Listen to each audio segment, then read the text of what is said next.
Hey, what's up you guys? My name is Catherine. If you've never been here before, welcome, and if you have been here before, welcome back. If you have been here before, you've probably heard me say on my channel quite a few times that I have really dry skin, and because my skin is so dry, it's been really hard for me to find a way to set my under eye concealer without it creasing and without my skin looking ridiculously dry. And for a while I just accepted it. I was like, you know what? I have this really deep line in my under eye. It's product's gonna settle in there, it's gonna crease, just deal with it. And then I was like, you know what? No. This is the one thing that's really keeping me from having the perfect base makeup, and I have to figure it out. So I've been watching a ton of videos, trying things out. So without further ado, I'm going to jump into my do's and don'ts for how to set a dry under eye to keep it from creasing. And just a little disclaimer, if any of the things that I put in the don't side are things that you guys do like to do, don't take offense to it. If it works for you, that's great. These are just things that didn't work for me, and hopefully I can help some people troubleshoot why their makeup might be creasing. So let's go ahead and get started. Alright, so just like your foundation, the secret to a flawless under eye actually starts with your skincare. So we should all be moisturizing our skin before we put on foundation, but for a flawless under eye, you really want to concentrate some eye cream in the under eye, and you don't have to necessarily use a fancy eye cream, you just need to use a good facial moisturizer. I personally love Cerave because it's really affordable and it's really rich, creamy, and moisturizing. So my right eye is going to be the eye where I show what to do, and my left eye will be the eye where I show what not to do. So I'm just going to go ahead and take a little bit of this Cerave. Since your eye is a really small space, you don't need a ton. And using my ring finger, I am just gently smearing this under my eye. And see, even that was maybe a little bit too much. Like, you really don't need a lot. And then you just kind of gently pat this in. And you can just share it out. Like, extra moisture isn't going to hurt you. So what this added step does is the extra moisture helps plump your fine lines and fill in any wrinkles in your skin. It's obviously not going to like get rid of your wrinkles or be the same thing as Botox, but it does help plump and moisturize the skin before you even get started. If you have a really dry under eye area, you can even use a drop or two of argan oil. It just takes longer for that to actually sink in, so if you don't have a lot of time in your skincare routine or if it's not necessary, this isn't something that you have to do. Next, I'm just going to go ahead and prime my skin. I'm using the Wet n Wild Photo Focus Dewy Lumineux Primer.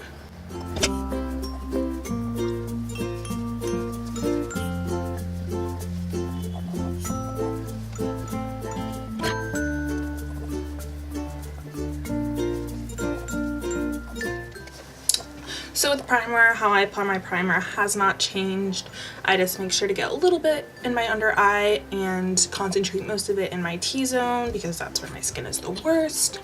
And I'm just going to let my primer and that extra moisture soak in for just a minute, and then I'll be right back to apply my foundation. Alright, gave that a few minutes to soak in, and now it is foundation time.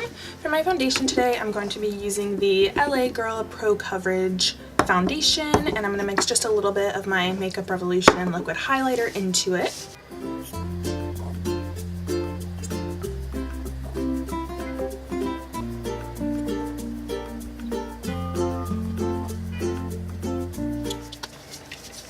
Alright, and I'm just going to blend this out with a Makeup Revolution Beauty Sponge.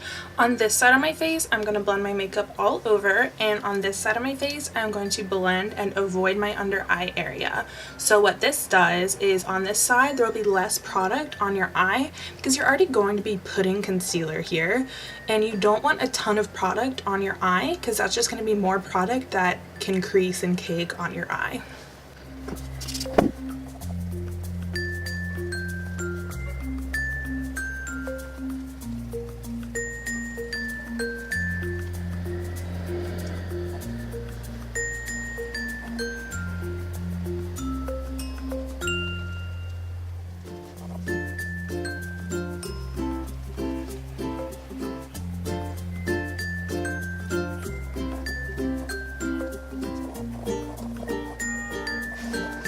Alright, so our foundation is nice and applied. It looks a little funky right here. You're gonna look like a kind of like a zombie for just a second when you do this, but trust me, it's so worth it. Now it is time for concealer. So I'm going to use the Makeup Revolution Conceal and Define Concealer, and I'm using the shade C4.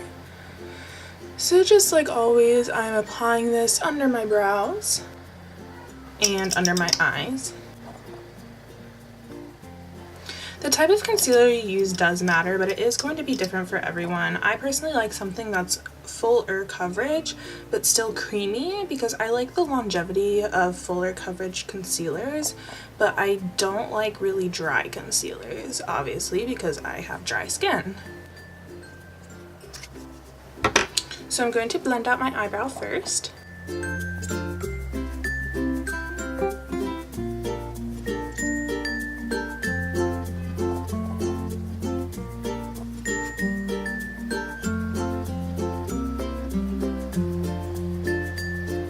Alright, and I zoomed you guys in for this next part because this is where we get really techniquey. So 2 things here.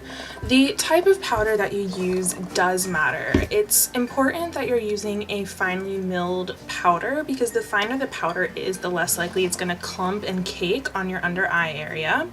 But if you want to use up a powder that you already have, don't worry, it's not the end of the world. It just might look a little drier and cakier than it would if you have a nice finely milled under eye powder. A powder that a lot of people love is the Laura Mercier setting powder, but your girl over here is in college and is not about to spend that much money on an under eye powder. So I personally have been loving the e.l.f. HG setting powder. This isn't the special under eye one, this is just the normal one. And it has a really nice, fine, translucent powder. One that a lot of people do recommend for dry skin is the RCMA No Color powder, and this one's okay, but I just don't think it's as finely milled as the e.l.f. powder. So I'm just going to go ahead and pop up on the screen a side by side of these 2 powders so you can see sort of what I'm talking about. And on this eye, I am going to be applying the RCMA No Color powder, and on this eye, I'm going to be applying the e.l.f. powder. And I am also going to be using my special technique to show you guys the difference. So everyone always says if you want a flawless under eye, you need to apply your powder with a damp beauty blender. So I've been trying that and it just wasn't working for me. So it's not just using a damp beauty blender, it's the dampness, it's the powder, it's the amount, and it's the pressure that you use when you're applying. So on this eye, I'm going to be using the corner of my beauty blender just like this, and I'm going to be getting a decent amount of the RCMA No Color powder on there. So look at that, it's a decent amount of powder.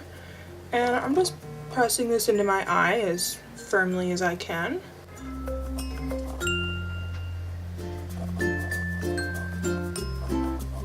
And I'll zoom you guys in just a little bit more in just a second, but this feels really drying, this looks really dry, looks really cakey. On my other eye, I'm using just the thinnest layer of powder, and I'm using this flat end of the sponge.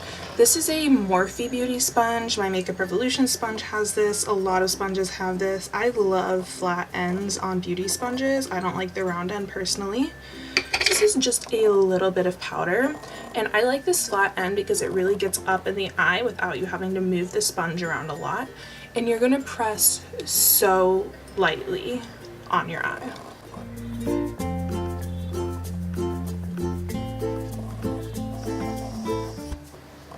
Alright, so this is the eye that we used the wrong technique and the wrong powder on, and it just looks cakey, it feels horrible. And then this is the eye that we used the proper technique on, and it looks nice and smooth, looks pretty good. So I'm just gonna go put on the rest of my makeup, and I'll be right back to do a check-in before I do a check-in.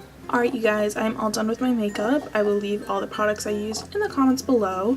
My eye on this side is actually already beginning to crease just a little bit, so I'm pretty excited to see the comparison. It's currently around 8 o'clock, and I'm guessing this is going to be creasing pretty badly by like 10:30 or 11, so I'm just going to do a check-in, like let's say in like 3.5 or 4 hours, to show you guys the real difference between doing your under eye in the wrong way or doing your under eye in the correct way. Alright you guys, it's been a few hours and I'm back to check in. Obviously this eye, the side that I used the incorrect technique, is creasing quite a bit on my eye, whereas this eye is remaining nice and smooth. And again, I don't really have any like special lighting. I do have like LED lights around me, but I don't have a ring light or anything that's making this look ridiculously smooth, and I sure as heck don't have any beauty filters. So you can still see like my skin texture and my fine lines in this eye, but like it looks nice and smooth and the way you want your makeup to look. So that is really it. Again, if these are techniques that really work for you guys, then that's totally great. Keep doing that. I just really struggled to find a technique that would keep my under eye from creasing like crazy, and I'm really happy that I did. So I just wanted to share this with YouTube and hope that it helps someone else. I really hope this did help, and I hope you guys liked this video. If you did, make sure to leave it a thumbs up. It really does help me, and I will see you guys next time. Bye!